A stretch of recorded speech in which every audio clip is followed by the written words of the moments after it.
I want to show you how simple it is to set up BYO Booth. Basically, all you need to do is enter a hashtag and hit save.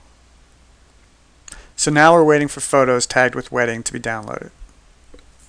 This is actually a bad example of a hashtag to use because many people tag their photos with wedding and you have strangers' photos in your slideshow. So it's a good idea to use something more specific to your event.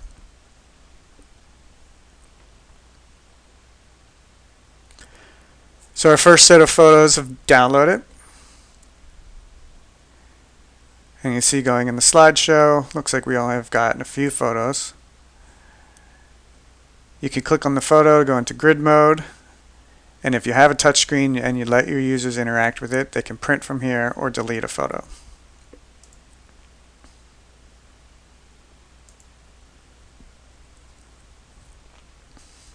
The instructions screen will show periodically, and during this time, new photos will be added to the slideshow. So as we scroll through, we'll see we've gotten a bunch more.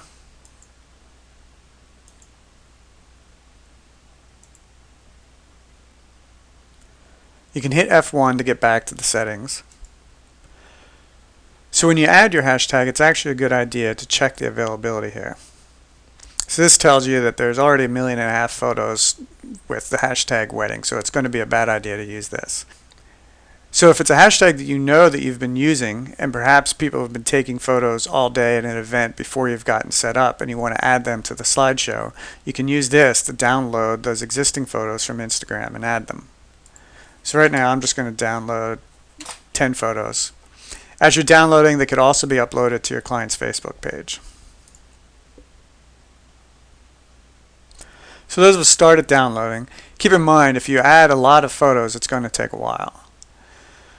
So you can set your own custom slideshow background here. Right now, there's a default file in the BYO Booth Assets Backgrounds folder. And you can also pick a custom photo save folder, but I recommend you just leave it at BYO Booth. It's going to create a subfolder for each of your event's hashtags. So you can see here in wedding, this is where it stores the original Instagram photos, the thumbnails it creates, and the composited files. So you can gather these up and give these to the client at the end of the event. Keep in mind you can also have these uploaded to your client's Facebook page so they'll have them all in one place as well. In the display settings, you have a choice between slideshow and grid mode. Grid mode just stays in the grid but still allows users to select photos to print. Let's take a look. This is going to ask me if I want to add the existing 19 photos that were already found in my wedding folder. I'm going to say yes, so I have a slideshow all ready to go. So here in grid mode, like before, you'll be able to select a photo, print and delete it. But instead of always going to the full screen slideshow, it's just going to stay in this mode.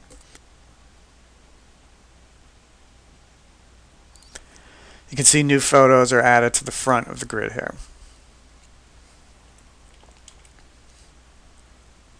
These last three options here allow you to disable the deleting of photos from the slideshow. You can also change the instructions text if you don't want it to just say tag your photos on Instagram. And if you enable the watch folder, BYO Booth will monitor another folder to add photos to the slideshow. This means if you have an iFi enabled camera or other photo booth software, you can have BYO Booth add those photos to the slideshow as well. And keep in mind these photos are going to be center cropped so they're in the same dimensions as the Instagram photos. If you're running into trouble, there's a few tips up here. Make sure your firewall is turned off, and very important, make sure that the Instagram photos on your Instagram app are not set to private. Also make sure you're using a hashtag. If the photos aren't being printed, make sure that your printer is set to portrait mode, and make sure you also disable any of the print dialogues that pop up.